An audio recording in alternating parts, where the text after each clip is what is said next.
Hello ಸ್ನೇಹಿತರೆ, ಕರ್ನಾರ್ಜುನ IAS education ಚಾನಲ್ಗೆ ಸ್ವಾಗತ. ಹಿಂದಿನ ವಿಡಿಯೋದಲ್ಲಿ ಗಿಯಾಸುದ್ದೀನನ ಜೀವನ ಮತ್ತು ಆರಂಭಿಕ ಘಟನೆಗಳನ್ನು ನೋಡಿದ್ದೇವೆ ಮತ್ತು ಈ ವಿಡಿಯೋದಲ್ಲಿ ಗಿಯಾಸುದ್ದೀನ ಬಲ್ಬನನ ಸಾಧನೆಗಳನ್ನು ನೋಡೋಣ. ಮೊದಲನೇದಾಗಿ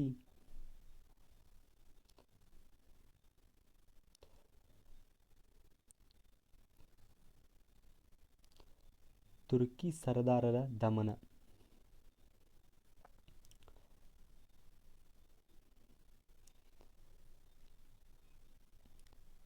ಇಲ್ತ್ಮಿಷನ ಕಾಲದಲ್ಲಿ ಅಸ್ತಿತ್ವಕ್ಕೆ ಬಂದಿದ್ದ 40 ತುರ್ಕಿ ಸರದಾರರ ಕೂಟವು ಆಡಳಿತಾಭಿವೃದ್ಧಿಯಲ್ಲಿ, ಅಧಿಕಾರ ಲಹಾಸೆ, ಅಂತಕಲಹ, ಒಳಸಂಚುಗಳಲ್ಲಿ ತೊಡಗಿದ್ದರು ಮತ್ತು ಆಡಳಿತದಲ್ಲಿ ಹಸ್ತಕ್ಷೇಪ ಮಾಡುತ್ತಿದ್ದರು. ಆದ್ದರಿಂದ ತುರ್ಕಿ ಸರದಾರರನ್ನು ದಮನ ಮಾಡಿ ಭಾರತದಲ್ಲಿ ಟರ್ಕರ ಅವನತಿಗೆ ಇವನೇ ಕಾರಣೀಪುರುಷನಾದನು.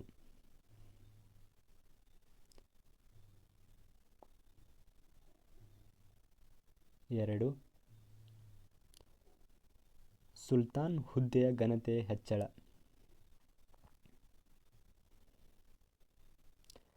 ಬಲ್ಬನ್ ಹಿಂದಿನ ಸುಲ್ತಾನರು ದುರ್ಬಲರಾಗಿದ್ದರಿಂದ ರಾಜ್ಯದಲ್ಲಿ ಅಶಾಂತಿ, ಸುಲ್ತಾನ ಹುದ್ದೆಯ ಘನತೆ, ಗೌರವ ಮತ್ತು ಶಿಸ್ತು ಕುಂಠಿತವಾಗಿದ್ದವು.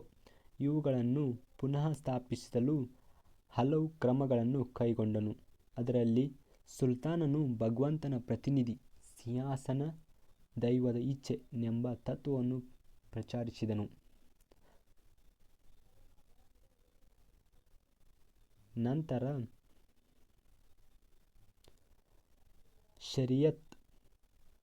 ಶರಿಯತ್ ನಿಯಮ, ಪಕ್ಷಪಾತವಿಲ್ಲದ ನ್ಯಾಯಪಾಲನೆ, ದುಷ್ಟರಿಗೆ ಶಿಕ್ಷೆ ಮುಂತಾದ ಕ್ರಮಗಳನ್ನು ಕೈಗೊಂಡನು.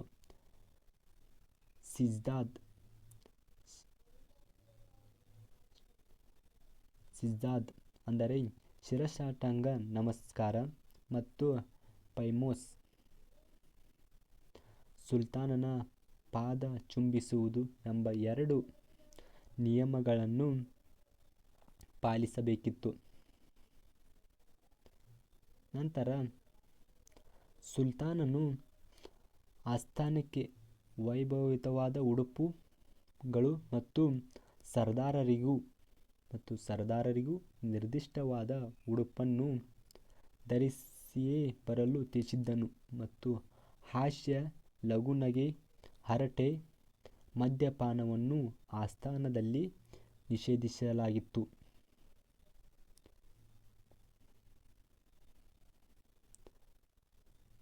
ಸಾಧನೆಗಳಲ್ಲಿ ಮೂರನೆಯದು ಸೈನಿಕ ಸುಧಾರಣೆ. ರಾಜ್ಯದಲ್ಲಿ ಅಸ್ಥಿರತೆ, ಆಂತರಿಕ ಸಮಸ್ಯೆಗಳು ಮತ್ತು ವಿದೇಶಿ ದಾಳಿಗಳನ್ನು ಎದುರಿಸಲು ಅನುಭವಿಕ ಮತ್ತು ಸಮರ್ಥರನ್ನೊಳಗೊಂಡ ಸುವ್ಯವಸ್ಥಿತ ಸೈನ್ಯವನ್ನು ಸಂಘಟಿಸಿದನು. ಇಮಾದ್ ಉಲ್ ಮುಲ್ಕ್ ಎಂಬುವನು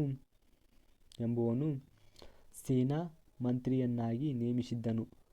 ಇಮಾದ್ ಉಲ್ ಮುಲ್ಕ್ ಎಂಬುವನು ಸೇನಾ ಮಂತ್ರಿಯನ್ನಾಗಿ ನೇಮಿಸಿದ್ದನು. ನಂತರ ನಾಲ್ಕನೆಯದಾಗಿ ಗೂಢಚಾರ ವ್ಯವಸ್ಥೆ. ಪ್ರಾಂತಾಧಿಕಾರಿ, ಗವರ್ನರ್, ಸೈನಿಕ ಮತ್ತು ನಾಗರಿಕ ಅಧಿಕಾರಿಗಳು ಮತ್ತು ಸರ್ಕಾರಿ ಮತ್ತು ಖಾಸಗಿ ವಿದ್ಯಮಾನಗಳನ್ನು ಅರಿತುಕೊಳ್ಳುವ ದೃಷ್ಟಿಯಿಂದ ಪ್ರತಿ ಪ್ರಾಂತ್ಯದಲ್ಲಿ ಗೂಢಚಾರ ಅಂದರೆ ಗುಪ್ತ ವರದಿಗಾರರನ್ನು ನೇಮಿಸಿದ್ದನು. ಸಾಧನೆಗಳಲ್ಲಿ ಐದನೆಯದು ದಂಗೆಗಳ ದಮನ ವಿವರಣೆ. ಬಲ್ಬನನು ರಾಜ್ಯ ವಿಸ್ತರಣಾ ನೀತಿಯ ವಿರುದ್ಧ ಹಿಂದೂಗಳು ಅಲ್ಲಲ್ಲಿ ದಂಗೆ ಎದ್ದರು. ಗಂಗಾ, ಯಮುನಾ ನದಿಗಳ ದೋಅಬ್ ಮತ್ತು ದೆಹಲಿಯ ನೆರೆಯ ಪ್ರದೇಶಗಳಲ್ಲಿ ದಂಗೆಗಳು ಕಾಣಿಸಿಕೊಂಡವು. ಆದರೆ ದರೋಡೆಕೋರರಿಗೆ ಉಗ್ರ ಶಿಕ್ಷೆ ನೀಡಿದಲ್ಲದೆ ರಾಜ್ಯದ ಸುತ್ತ ಕೋಟೆಗಳನ್ನು ನಿರ್ಮಿಸಿ ತನ್ನ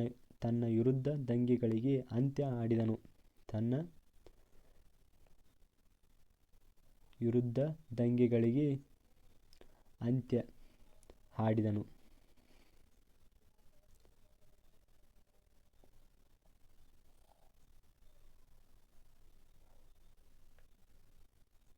ಸಾಧನೆಗಳಲ್ಲಿ 6ನೆಯದು ತುಘ್ರಿಲಾಖಾನನ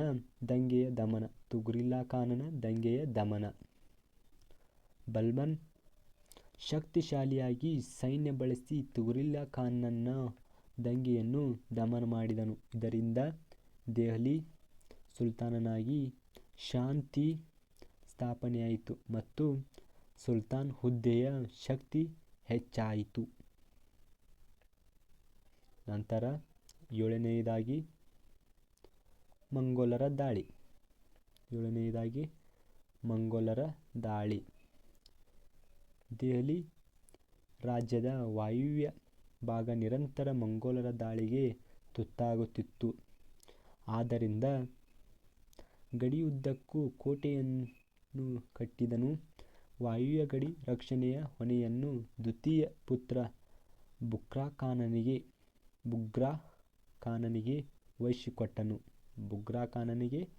ವಹಿಸಿಕೊಟ್ಟನು.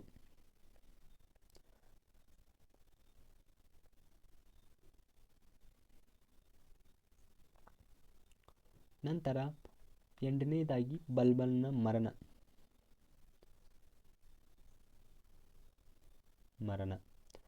80ನೆಯ ವಯಸ್ಸಿನಲ್ಲಿ 1287ರಲ್ಲಿ ಮರಣ ಹೊಂದಿದನು ಮತ್ತು ಮರಣದ ನಂತರ ಅವನಿಗೆ ಶಹೀದ್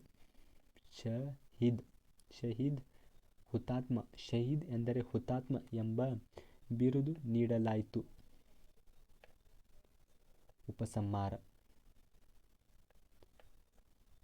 ಉಪಸಂಹಾರ.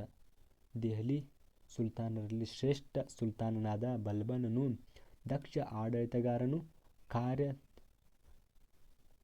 ಕಾರ್ಯತತ್ಪರನು, ಅಸಾಧಾರಣ ಪ್ರತಿಭೆಯುಳ್ಳವನು, ಧರ್ಮನಿಷ್ಠನೂ ಹಾಗೂ ನ್ಯಾಯನಿಷ್ಠನೂ ಆಗಿದ್ದನು.